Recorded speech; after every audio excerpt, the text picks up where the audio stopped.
Okay, we are recording. So thank you so much for joining us. And if you're catching this on the replay, my name is Serena Myers. I'm a brand strategist in Vancouver, BC, and I am so incredibly excited to launch this first Fishbowl talk.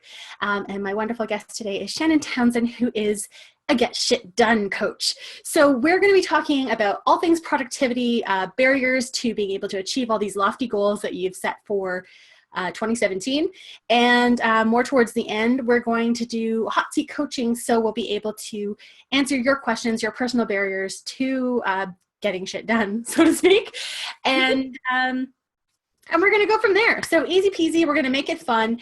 Something that I kind of touched on in one of my promo posts, and Shannon reiterated in one of hers, is that this is like a shame-free zone. So the idea of not being able to always accomplish your to-do list, there's no shame in that. It's human.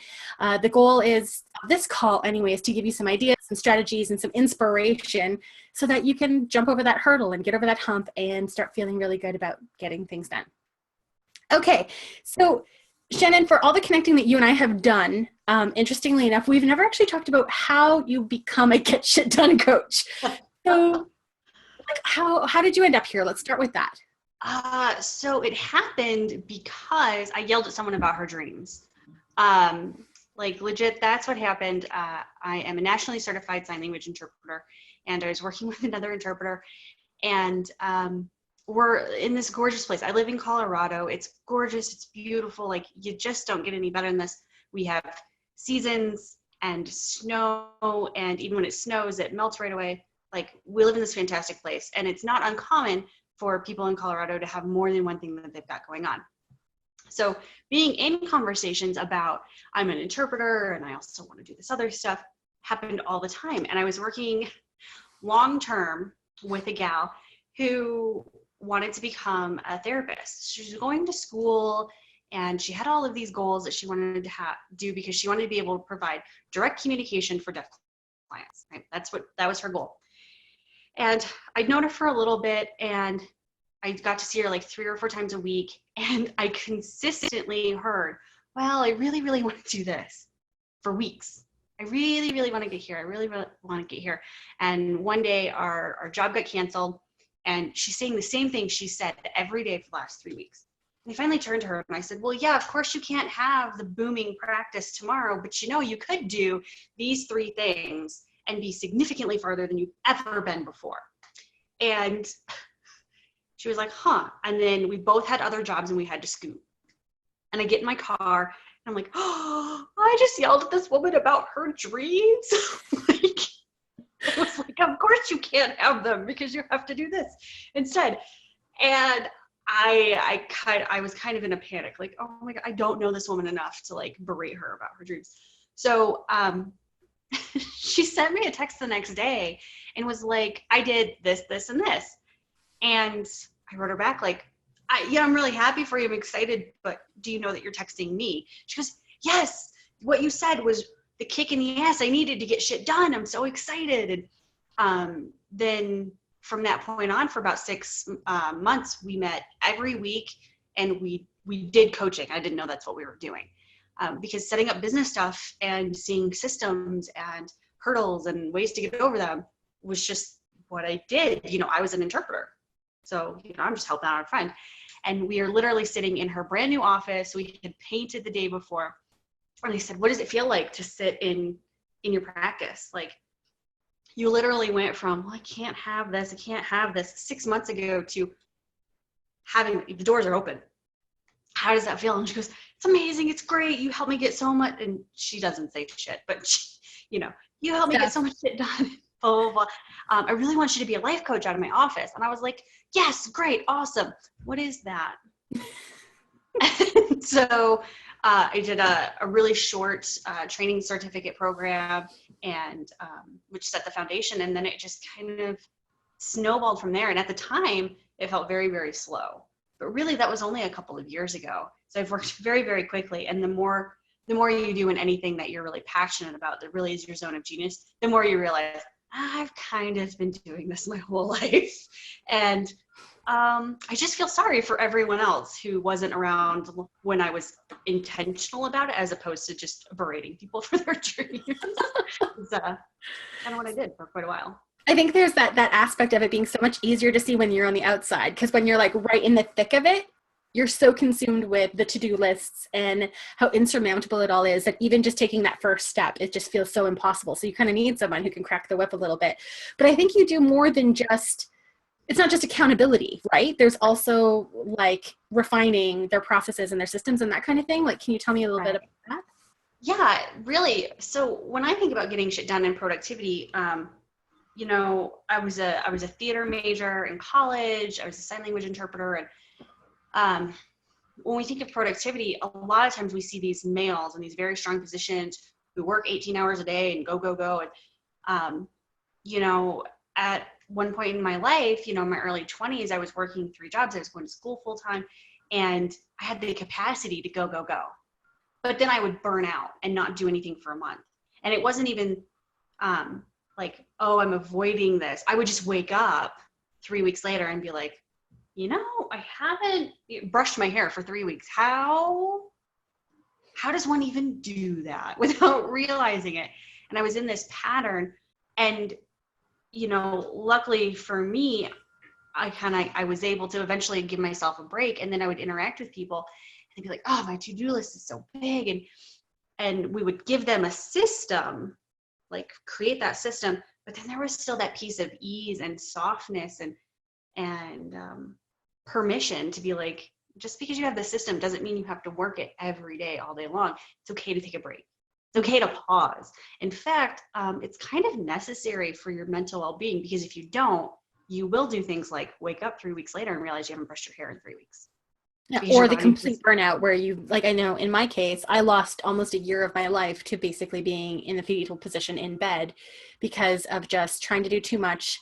I kind of had this sort of like train mentality where I just like chug along until I hit a wall. Like there's no happy medium there, right? So if you don't have those things in place, and certainly if you don't give yourself that permission to slow down, yeah, burnout is kind of imminent. So it's in many ways like productivity and the tools to be able to be productive. They're, in some ways, they're an act of self-care is how you're sort of describing it. Oh, for sure. I mean, sometimes it's those systems that really give us the freedom to not do anything or to do the things that we really want to do. So very early on in my coaching career, I worked with a gal who, like, you just know she's going to change the world. And so I loved working with her. She was so passionate. She was so on it, and she was so driven. And she worked in the food service industry. So she was a waitress. And she was really, really struggling with her systems because she didn't have a way to organize her day, because she didn't know what tomorrow held. She'd have to call in at, I think it was like 9 a.m. to figure out if she was working the lunch shift or the dinner shift. And it just totally destroyed her. And to have someone who has got that much passion and drive to not be able to make a plan for the day, she was losing her mind. And she was past the point of burnout to the point where she was just efforting everything into will. And I said, well, okay, we'll just make a schedule for, if your day looks like a lunch shift work schedule, it looks like this. And if you're going to work a dinner shift, your day looks like this. And, you know, if there's a day where you don't have to go in, it can look like this. So she had an A, B, and C schedule. And it totally revolutionized how she thought about it. Now, if a friend had come to her, she might have been able to see that for them, but she couldn't see it for herself. So then she's able to show up, and regardless of what her day comes, she's ready. She's got a plan. And then she can avoid that burnout because she's got a plan that she can choose to implement or not. So some days she couldn't, and she needed to sit to do self-care because she had some health issues. But at least then she was making an informed choice, and it wasn't just happening to her. She was able to powerfully choose something that she already knew would work in her life, right? So that's what systems can do for you. That's what allowed her to be so productive, because at first those ABC schedules had big time chunks. She wasn't able to accomplish as much, but once she kind of got the rhythm for a B day, you know, she could fit in a lot more. So her schedule changed. And within within 6 weeks, she wasn't even using them anymore because her system had become a part of her functioning. And I think that's really key, is we think we have these systems and we have to use them. And then eventually they become so automatic, and then we try and use them and they just don't work and we can't figure out why. Like, oh my God, this worked so well a month ago and now it doesn't. Well, it's because you've entrained all of that. Now it's time to add a different system or to approach it a little bit differently, and give yourself permission to do that. Because she came to me kind of not freaked out or anything, but feeling a little guilty. Like, I'm not using my schedules. What do I do? And it was like, you keep on keeping on. Like, what's the next hurdle? What's the next thing you got to do? And giving her that permission, so that way she could just run with her life. And when things got hectic, she could pull those resources back out and use them again. So what about people, like in her case, it was, there were these A, B, or C scenarios. What about people whose A, B, and C is more like A to Z? So let's say like moms or people who are working around illnesses, whether it's their own energy and rhythms or doctor's appointments and all of that kind of stuff. Like how can they structure their day so that they're still able to be productive?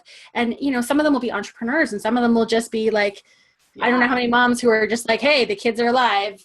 That's a gold star for me, because that's what they were able to achieve that day. Yeah, exactly. So you could make A through Z types of schedules, but my suggestion usually for that is before you do anything, take a day off from the responsibility of having to have it figured out. Like, the kids will survive, even if you didn't feed them for a whole day. They will survive. Our kids are resilient, right? Take a moment to just be like, oh, I'm gonna like kind of let that stuff go, and then start looking at your day differently, because this really comes to breaking down longer term projects. So moms, cleaning the house, or that's a horrible thing. Moms aren't the only ones responsible for cleaning a house. But we can take that as an example. Cleaning the house is overwhelming. Cleaning the house is overwhelming for me, and I don't have children, and I have a very well-behaved cat. Like, we don't even have dogs. The thought of cleaning my house is so overwhelming that I don't ever intentionally go, tomorrow I'm going to clean the house. I go, tomorrow I'm going to tackle this one little thing. And that's usually not even like all of the kitchen. It's like all of the dishes. Yeah.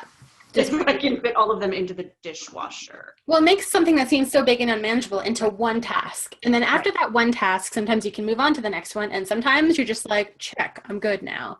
And Exactly. Well, and it's a lot of times, laundry is my favorite example of this. People go, oh, I'm going to do the laundry.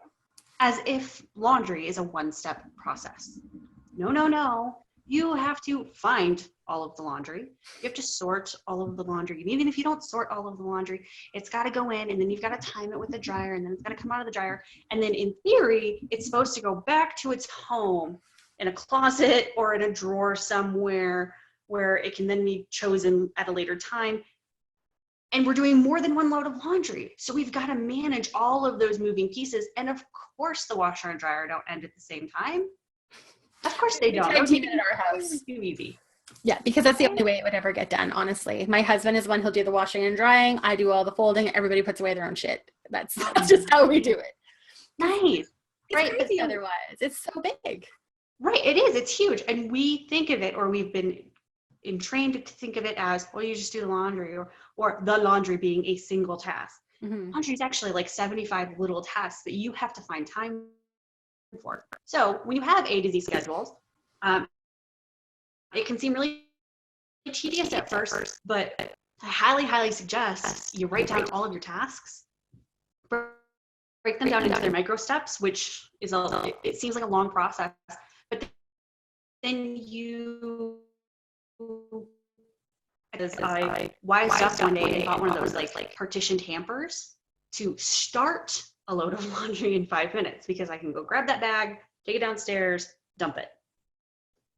And you know that it's all that stuff because it's pre-sorted. You've actually kind of laid the groundwork in advance. But then I have to find another 5 minutes later in my day to move all of that from my washer to my dryer. And then I'm going to find another 15 minutes to take it out of the dryer. Right. So if you can write down how long it takes you, say, to do the dishes, that's the one I always avoid. I'm not 100% sure why. My husband would really like if I figured that out. But doing the dishes, loading, unloading, takes like 15 minutes. But for some reason, I put it off. But if I think about it as unloading takes me 5 minutes, I'm more likely to do that while I'm getting coffee or grabbing my breakfast, because it's not this overwhelming task that I've attached to the, I hate doing the dishes to. It's a 5-minute task. So when I find myself with 5 minutes, like you do if you have, anything other than just your own life to manage, like any sort of illness, a family, extra obligations, if you're breaking these things down into tasks that have a time limit to them, you can say, do I actually have the 5 minutes or not? And then choose to do something else. And if you don't have the 5 minutes and you only have 3, maybe what you should be doing is going into the bathroom, shutting the door, pretending to go to the bathroom, and just kind of and taking a break. I've actually heard too, there's one theory that if you can get it done in less than 2 minutes, you shouldn't put it off. Yes. Those things that kind of just cross your desk or whatever, like answering an email or even cleaning I say cleaning your inbox, but my inbox is out of control right now. But those kind of little micro tasks, don't even get them on the to-do list, because then they're just yet another thing, if it's something that can be banged out, to just get it done. Right. And I would say Gretchen Rubin has her 1 minute rule. So if I can do it in under a minute, I do it, which is great. And it's fantastic. I highly suggest you consider implementing that. But if you find yourself going from one minute task to the next, to the next, to the next, to the next, without the ability to do longer term tasks, then you found a fancy way of procrastinating. Yeah, that's true. And that happens, and that's okay. No shame in any of that. That is life. So if you're aware of it, then you have a chance to maybe make a different choice. Or it's that awareness. Yeah. Or today, that's not happening. Yeah. It's the 1 minute tasks all day long. Tomorrow we'll go for 2 minutes, and that's okay. Right. Yeah. One of the things that you and I kind of high level discussed that we wanted to bring up today was about like the myths and misconceptions of productivity. Now, my main one is that it's boring, but it actually sounds more like it's very freeing once you kind of get your ducks in a row. What are the big ones? So some big ones about productivity is, the go, go, go syndrome. I have to go until it's done. My husband, love him. He's one of those people who he's very much, you put him on a train track, he will go until there's too many walls for him to bust through. And he is of the mindset, well, just has to get done. Just has to get done. And if that's how you approach everything, then eventually you're going to decide that things don't have to get done, or you're really dissatisfied and exhausted and worn out. So it doesn't have to be, one of the first freebies that I ever created was a to-do list. But my to-do list was not a bunch of lines with boxes on them. It was like, hey, what's freaking me out today? Because you're allowed to bring that softness of like, and then the other thing that was super important to me is permission to put off. Especially, I'm going to talk about women who have a stronger feminine pull to them is, we don't just think about what do I need to do today. We're like, oh, I have to get that birthday cake for the birthday party in 6 months. Right? So that's playing around back here with everything else. So when we think about, cleaning off our plate or getting a bunch of stuff done, we have all of these little tasks. Maybe they're big tasks, like you have a remodel coming up or, spring cleaning or any of those things. You're allowed to put things off. And one of my favorite things to do is to make a list of things that you give yourself permission to put off. Being productive doesn't mean that you have to accomplish everything right now. It means that you make a choice to tackle something and get as far as you can. And that's it. And, that's really a concept of redefining parameters for success, which I'd love to go into, but, giving yourself permission to put something off. And that way you do really cool things for your brain. Like you recognize, yes, there is the birthday cake for Jacob's party. Great. In 6 months. I've written it down. So I've done something kinesthetic with it, right? I've recognized that is something that needs to happen. And then I've also given, my softer side permission to not have to worry about Jacob's cake. That doesn't need to be figured out for 6 months. And then if you're really worried about, forgetting those types of things, We have these handy things we carry around all the time called phones, and they come with calendars. You can set a reminder for 2 months before Jacob's party to start investigating cakes if you really want to, because that satisfies that part of your brain that's like, hey, I don't want you to forget, everything's really important, and we want to get this and we want to do it right. And you're like, great, that's awesome. Thank you so much. Here, let me satisfy that for you. So that's a common misconception that I run into. The other one is that to be successful, we have to hit our end goals. And what I mean by that is, and I will be ranting about this here shortly, is, you know, especially at the new year, we set goals. Last year, I was like, hey, I want to make $100,000. I did not make $100,000 last year.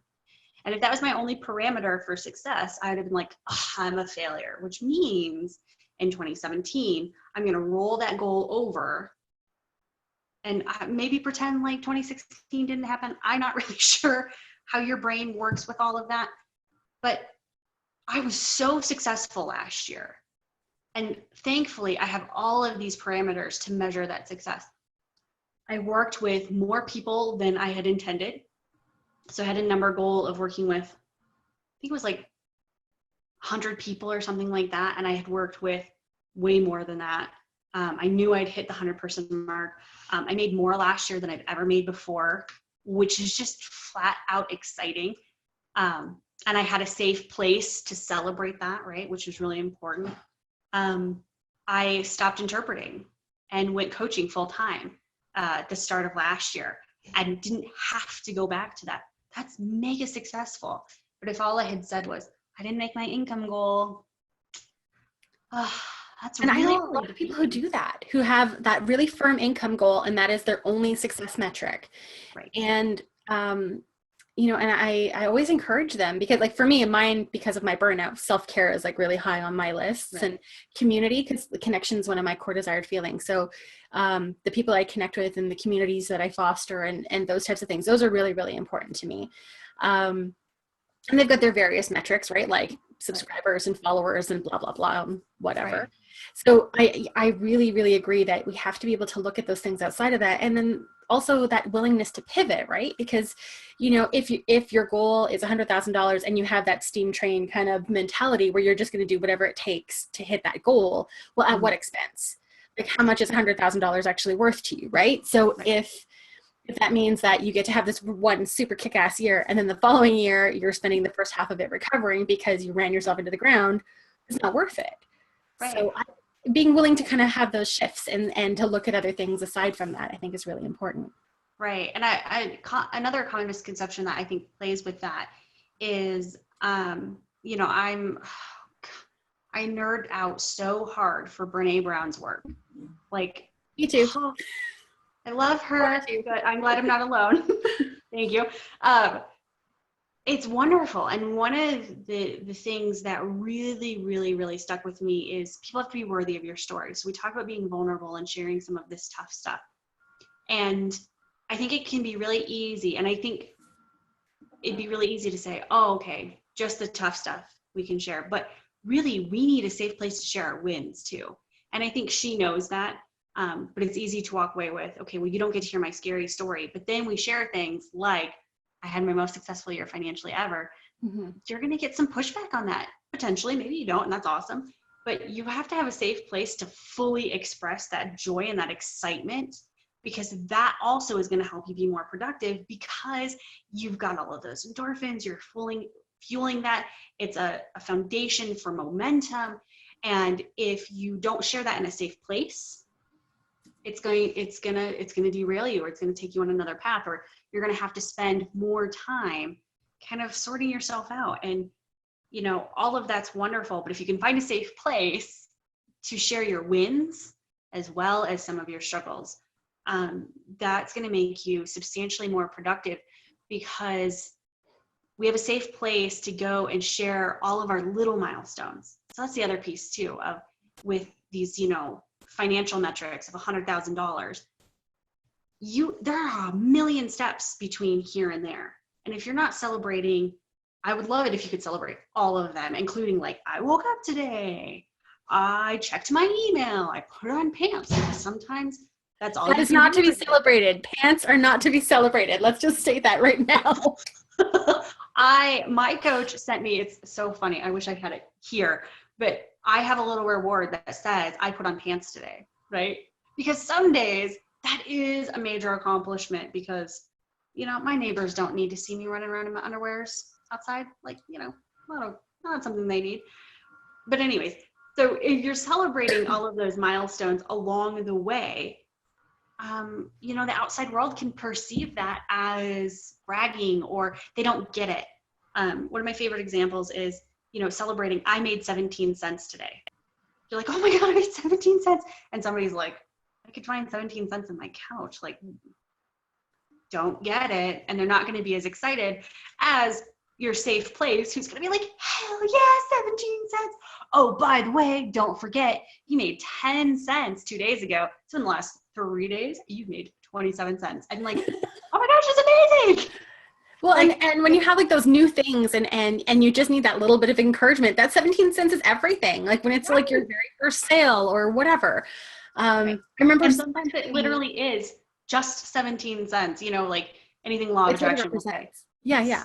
I remember someone telling me the first time somebody bought their course, they got the PayPal notification. Mm-hmm. She started to check to see if it was like a phishing scam or someone had it didn't even occur to her that someone was actually interested, because when you get to that place of just, hardened and discouraged, and certainly, that when you're not celebrating everything that happens, when something good happens, you're just like, oh, it must be a scam. Like, no, someone actually likes you and the work you're doing. And that's fantastic. So I agree with the safe spaces for sure. Okay. So my kind of big thing is shiny object syndrome, because I love everything.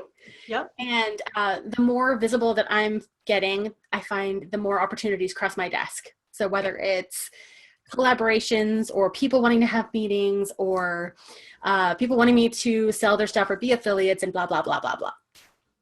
And then that's not counting all the stuff that just happens up here, which never stops. Right. So how do you sort of first of all, differentiate what you should execute and what you shouldn't? And then second of all, what is lack of productivity and what is shiny object syndrome, where they're both essentially distractions from your actual goal. But I think if you can't label it, it can be hard to kick its ass.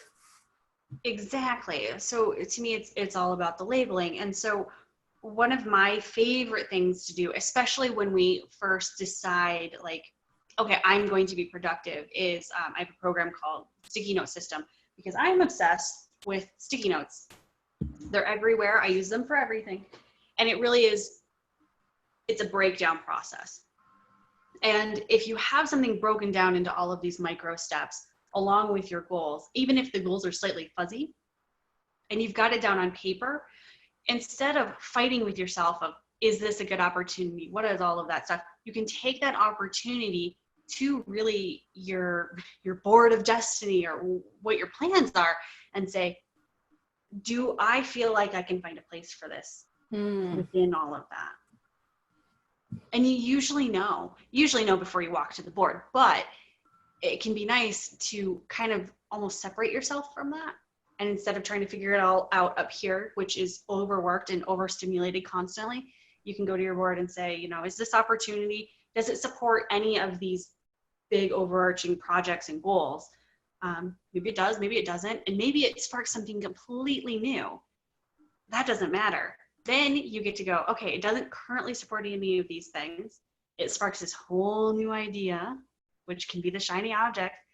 And it's okay to say, all right, I don't have to give you an answer right away. Right? I can set that aside. I can map it out. I can get all of my thoughts and feelings about that out of me onto paper in the sticky note, and when people approach you, be very, very clear about your boundaries, because this is going to help you with your productivity too. And your priority setting is, thank you so much.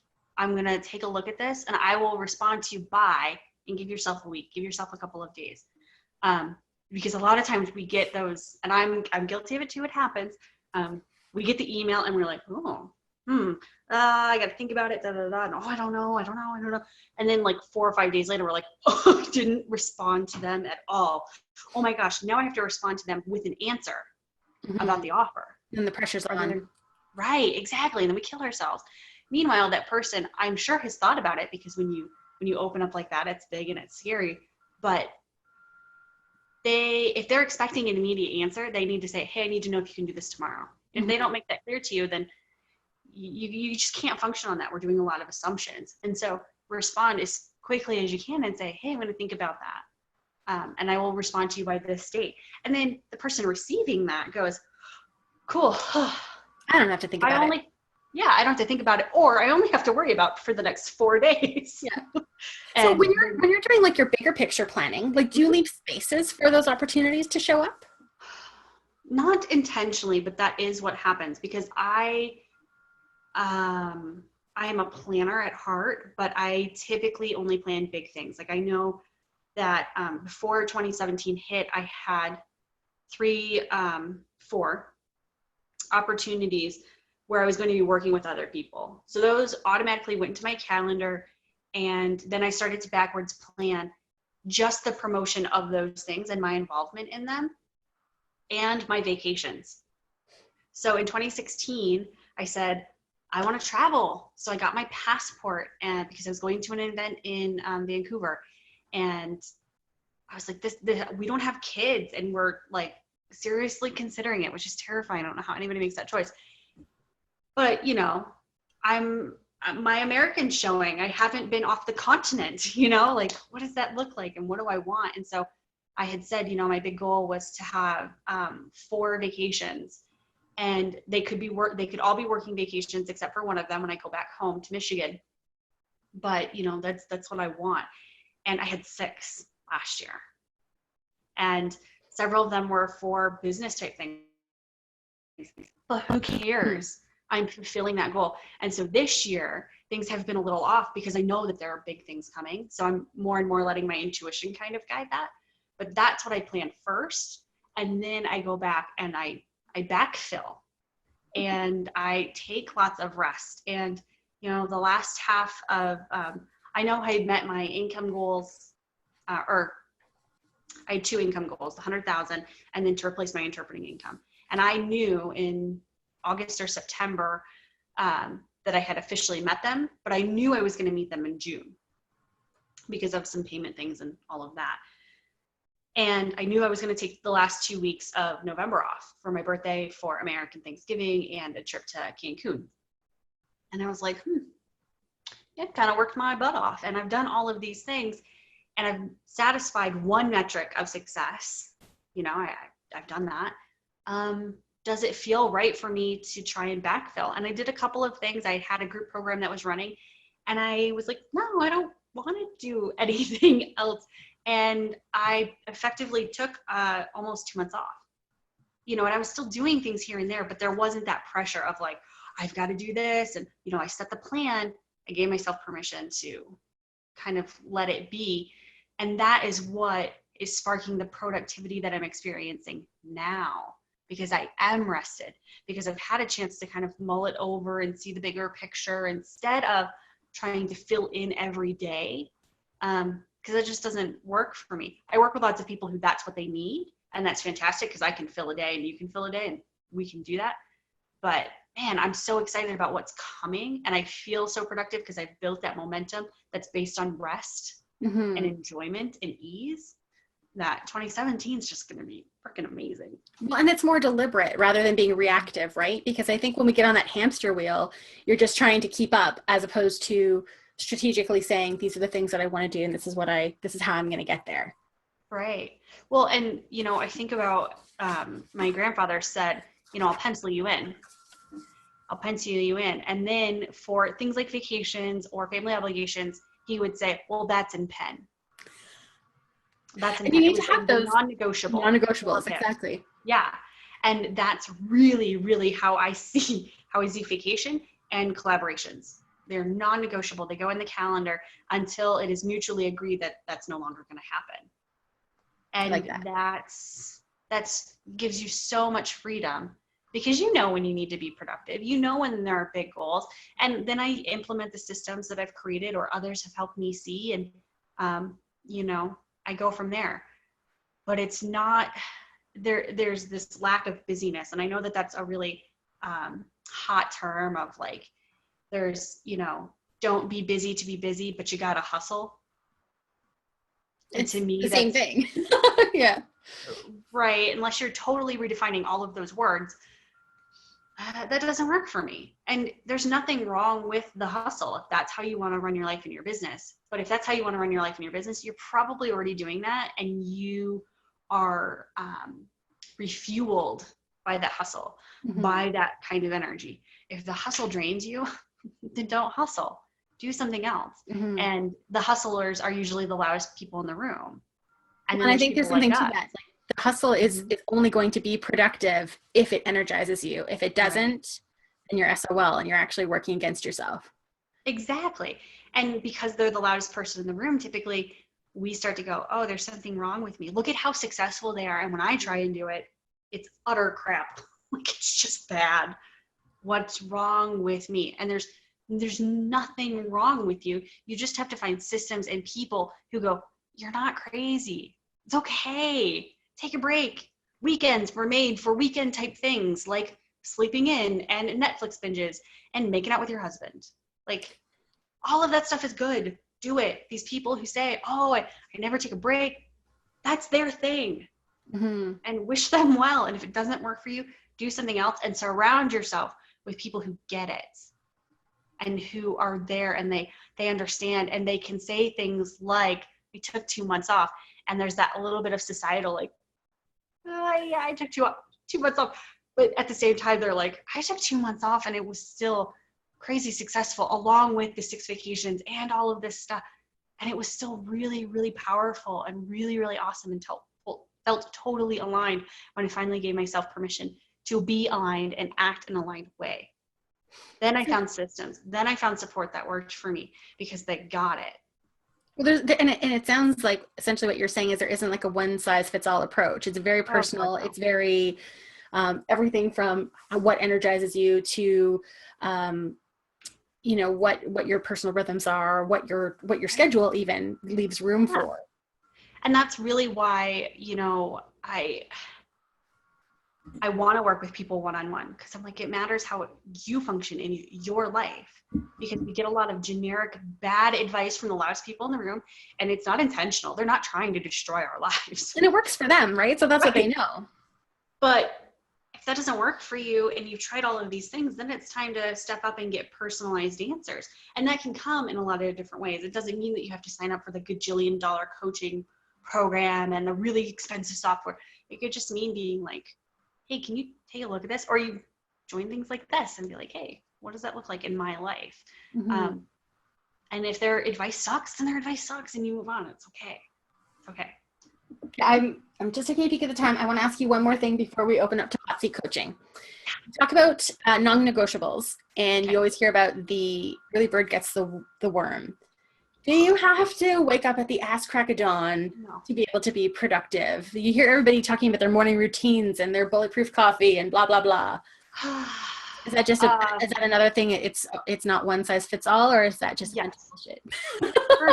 for sure. So like, my husband's a night owl, so he's most productive. You know, like, he's like a deer. He's most productive at dusk and dawn, but only dawn if he's been up all night long. You know, like, that's the only way it works for him. Early bird gets the worm. You know, those maxims exist because they fit the loudest person in the room. You know, and there's nothing wrong with trying that. Maybe you find out you're secretly a morning person, then rock on. You're probably not up until midnight either, interacting with people and feeling energized that way. It's okay to test all of those things out, and when they don't work, ditch them and try something else. You know, and you know, we're cyclical beings as well. Like, I always say, like, I need like 10 hours of sleep and until all of a sudden I'm only sleeping for like 7 hours a night, and I can't figure out why. And then it's because I'm in some portion of the productivity cycle, whether it's I'm ramping up or I'm slowing down. So I need more conscious awake time or more interaction with my husband or loved ones. it's okay for that to change. So try the morning thing, the early bird gets the worm. That sounds horrible to me. I don't take client calls before 10 a.m. Mountain, which is noon Eastern. So sometimes it throws people off. Like, wait, but I need to, and I'm like, that's nice, but I don't have appointments available then. And I do a morning call with a group of gals who are my safe place most mornings at 9 my time. And I'm literally like getting out of the shower as the call starts sometimes. And I show up with a towel on my head or no video that day because I'm still getting my breakfast and all of my stuff around, because it's really important to me and fuels me to be able to take that at my own pace. Well, and setting that boundary allows you to show up better for your people anyway. Because if you were doing calls at 8 a.m. and at 8 a.m. you are not here, you're probably still in bed. Well, how is that of value, right? They're paying for something that they're not getting anyway. Right. Well, and as the Get Shit Done coach, people sometimes assume that my house is immaculate. It's not. Or that I do calls at 4 a.m. I don't. Like, I get shit done on my schedule with what works in my life. And, that's not always following early bird gets the worm and that sort of thing. And I think there's freedom in that, because the first time someone said to me, it was actually one of the teachers while I was going to school for interpreting. She said, it takes me a solid 2 hours to really function in the morning. And, that means I get up at 4 a.m. So that way I can, by 6, eat breakfast and look at my calendar for the day and get ready and prepare for these jobs, because she was a legal interpreter as well. And I just looked at her like, oh God, what a sacrifice. No, nothing is worth that. And she said to me, well, maybe you shouldn't be an interpreter. And I just remember thinking like, or I just don't take jobs at 6 a.m. Like, ew, I can't be the only one who doesn't want to be at work at 6 a.m. Like, have to be at work at 6 a.m. and wear pants? Like, that's basically like the worst scenario. Torture.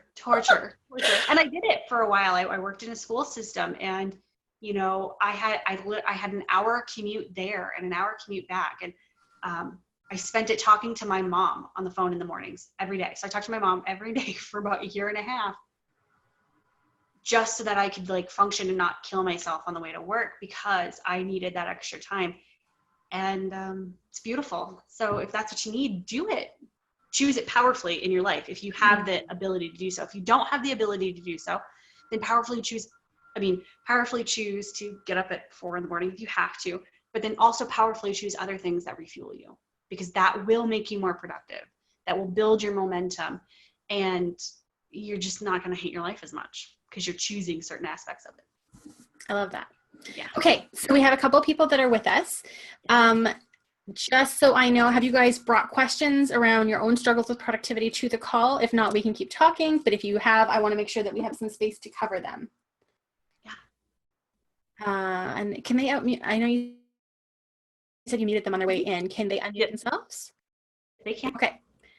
So if you do or if you don't, can you just unmute yourself and let me know, and then we can duke it out between you guys and see who gets to go first. And even if it feels like a random question, ask it anyways, because it's always helpful. Mm-hmm. And this is also a safe space. This isn't, like, it's okay to ask. Okay, Mona's unmuted. Okay, I'm unmuted. Hey guys. Hi. So I've had different times in my life where I felt like structure in my day was helpful. And I liked having everything planned out, because then I knew where something else could go. Like you said, kind of that visual. I didn't have it as a visual on my wall. I had it on my calendar, my iCal kind of thing. So then if someone said, hey, do you want to do this? Then I could look at my calendar and see if there was a spot for that or not. And then I liked that it made me not have to think about what I was going to do next. I could just look at my calendar. So it freed up mental space during the day, because I didn't have to track my own schedule mentally. It was like, just follow the directions. It says 2:00, you're going to be here, go there. And so it was simple. But then I don't know what shifted. Maybe some health stuff got in the way, or life stuff. And then I stopped doing that so much.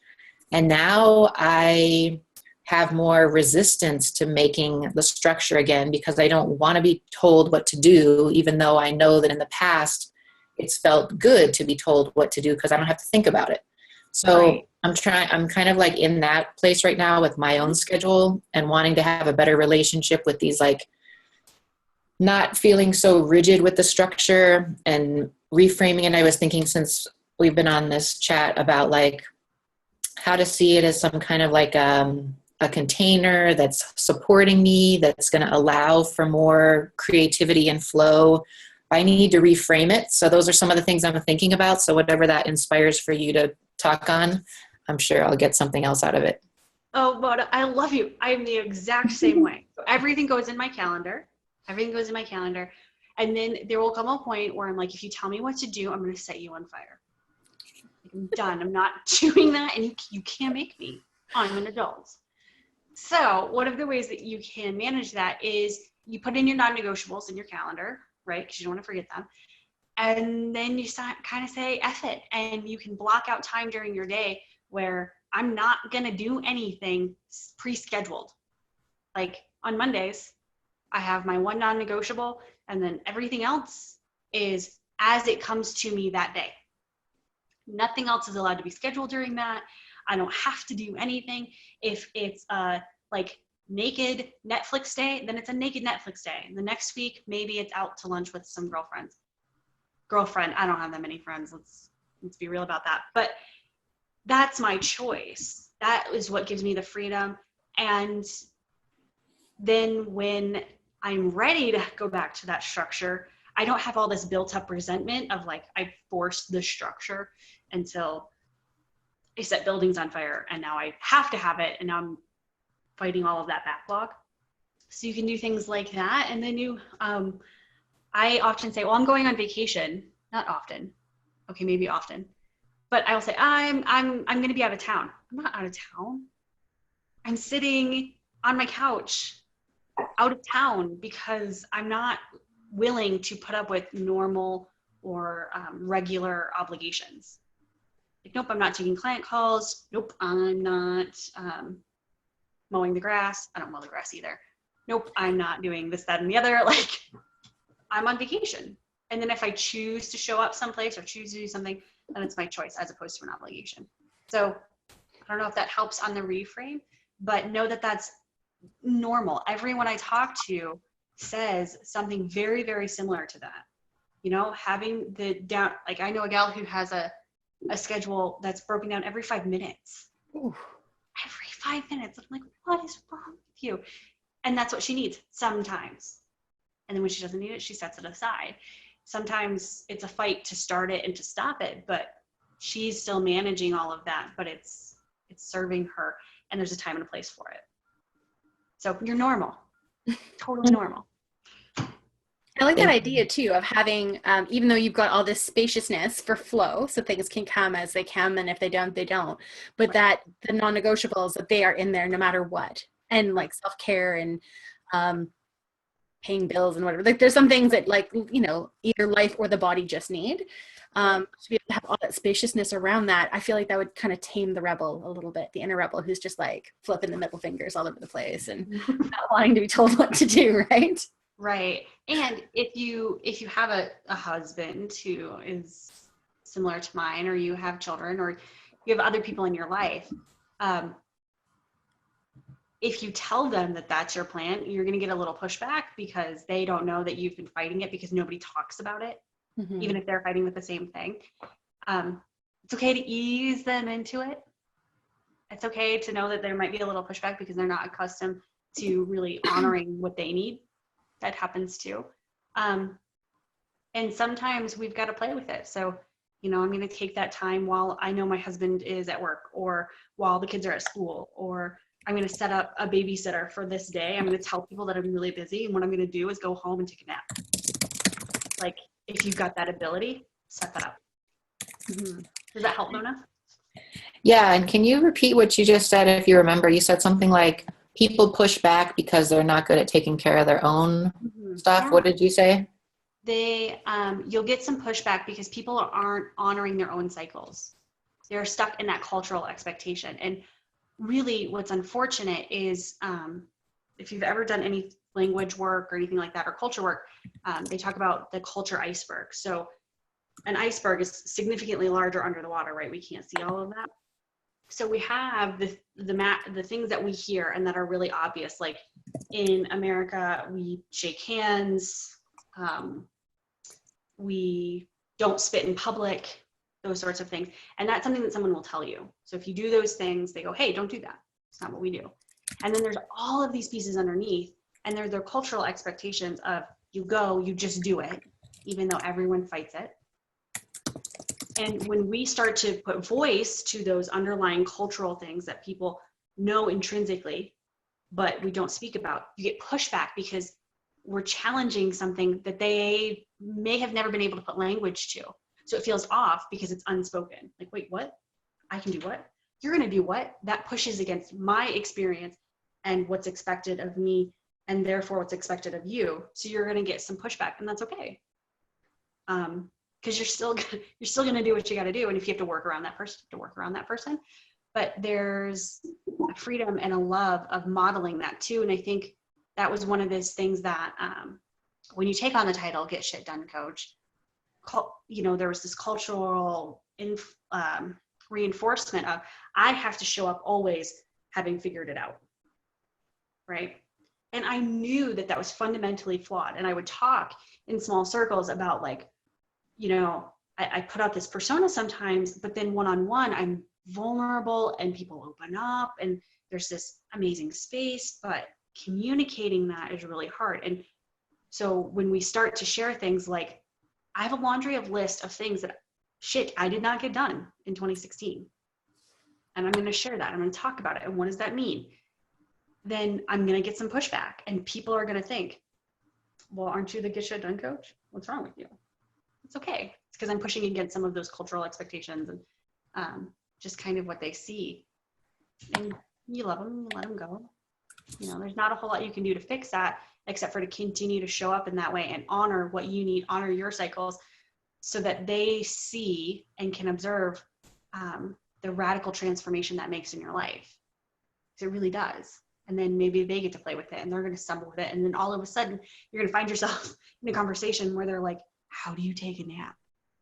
How does that work? And you're like, oh, darling, let me tell you. There's all the ways I sneak in naps or had to sneak in naps. And now I can do it intentionally. What does that transformation look like? And it's a ripple effect. And we see it happening. And now we're just seeing it more and more out in the open, as opposed to like the secret night naps and the hiding in the bathroom.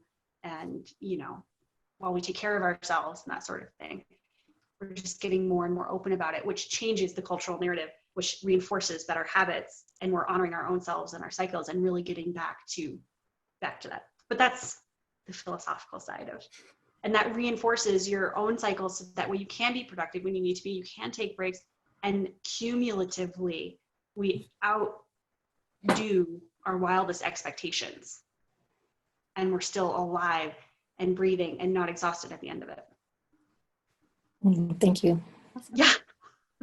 Okay, we have a couple of minutes left. Jocelyn, did you have any questions that you wanted to bring to Shannon for some hot seat coaching as well? You're still muted if you're answering me, just so you know. Oh, no. Okay, perfect. Okay, so let me see what I have left here that we can sneak in our last couple of minutes. Actually, let's do like a super quick recap, actually.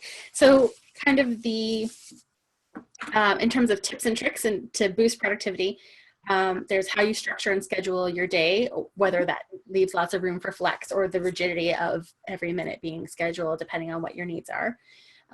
Breaking things down into one step at a time, getting comfortable with setting your boundaries and some of the backlash that might come out of that. What else is there? What do we need? Breaks. So as a Get Shit Done coach, I'm constantly like, take a break, intentionally stop. And sometimes especially if we're in that burnout cycle, when we think taking a break, we think of burnout, where we completely shut down and remove ourselves from everything that we possibly can. And sometimes a little bit even more than that.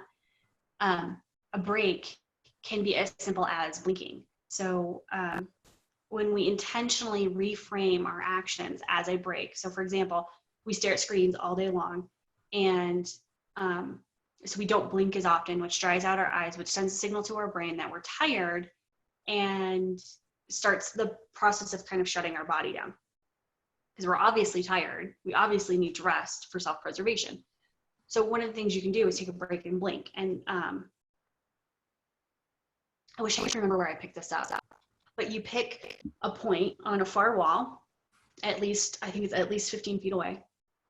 So I have a couple of these places throughout my house where as I'm glancing around, if I'm feeling tired and I see that sconce over there, I go, oh, I should blink. And you look at it and you blink as many times as you can, focusing on that far away point, as opposed to your computer screen, which is, significantly closer, which helps to kind of reorient and show your body like, no, I'm not tired. My eyeballs are just dry. Here, I'm going to take a break. Or, setting an alarm if you have to get up, go to the restroom, refill your water bottle, get up and move around. Some people, when the weather's nice, my breaks are oftentimes like getting the mail. Because as an adult, I forget to get the mail. I remember to get the mail like once a week. But when the weather is nice, that's one of my break activities is I get up and I walk down the street to my mailbox and I walk back. By the time I get back, as long as I frame that as a break, I feel rejuvenated, even though it was only 5 minutes. So take a break. And one way to do this, that way you're not in the moment going, I got to take a break, but oh God, now what do I do? And how do I take a break? And, all of that stuff is make a list of 5, 10, and 15-minute things that you can do and frame them as a break. So especially when we live crazy, crazy busy lives, sometimes taking a break is swapping out your laundry. You take 5 minutes and you go, I'm taking a break and I am doing the laundry. And you go downstairs with the intentionality of this is a break from what I am doing. So you have a list. And so that way, if you have to, you can be like, oh, okay, that's what I'm going to do next. This is my break. Get up and do it and come back to what you're working on. So that's a big one. And I think that kind of speaks to what Mona was saying too, about you don't have to think about it. It's done for you, and that makes it a lot easier to act on. I find that even with meal planning at night, so I'm like, oh, what am I going to make? And I'm like, oh, wait a minute, we bought groceries for XYZ, and then now I know what I'm going to have. Right, exactly. Takes the pressure off. Yeah, especially when we're up to big things. Mm-hmm. Okay, so before we wrap up, I just want to do kind of like a super quick plug for the event that I'm hosting that you're going to be speaking at, and you're going to be able to go into way more depth with a much more hands-on and less theoretical approach, because you're going to teach us your Post-it method. People will physically have Post-its in their hands to write all the stuff they've got to get done. And it's happening in June. It's called Summer of Soul. It's in just outside of Vancouver, BC. And I'm going to be sending out a replay, and it'll have Shannon's link there. And she's also doing an extra bonus for anyone who signs up using her affiliate link. Do you want to tell them a little bit about that? Because it's super cool. Yes. So one of the things that we didn't get to touch on today is oftentimes when we think about productivity, we use willpower. And our poor little willpower muscles are totally depleted and drained. And so I went to a magical friend of mine, and I said, I want people to be able to sit down, focus, do work when they really have to for about an hour at a time without using willpower, right? Because sometimes it's just what you need. Like if I could just focus for an hour, we'd be done. I could move it off my plate and be done. She is like, perfect. So she has taken this track, and it's just a nice heavy rain. That's all you hear, but it's subliminally telling you that it's okay to sit down and relax and focus and to notice, these distractions, but then to continue to work and to allow that creativity to flow and for it to be easy, because productivity in my world is easy. That's the foundation of everything. Easy. We set up systems so that it's easy. And then it calls in a little bit of abundance too. She magically encoded it, did all of this stuff, and it's 68 minutes. And what's fantastic about it is you pop it in, your headphones, or you have it on, and all of a sudden you're like, oh my gosh, it's done. Oh, and look at that, the track's wrapping up now. And the more you use it, the better it works. And I have lots of non-woo people who use it, and they're like, I don't know what it is about this, but I know that I am the most successful and productive when I use it, because you're entraining your brain what it feels like to be productive in the easiest way possible. So that way it's easier to reproduce, even if you don't happen to have the track with you. But I keep it on my phone. It's on all of my computers. And when I have to sit down and make a sales page, for example, I pop it on and it's done. And if it's not done in that first hour, it's certainly done in the second. And then it's done. Easy. And I'm so excited to get that into the hands of everyone who registers because, it just changes your whole world. It takes the willpower out of it. So, yeah, that's your bonus if you come join us in DC. Very cool. Okay, so that is it. Thank you so much for sharing your expertise and giving us this time. And thank you guys for joining us live, or if you're catching this on the replay and spending the time. This has been so fun. This is my first Fishbowl, and I have absolutely loved it. So I hope it was really valuable for you as well. And we'll keep doing them. There will be more. Awesome. Thanks. Thank you. Okay, have a great day, you guys.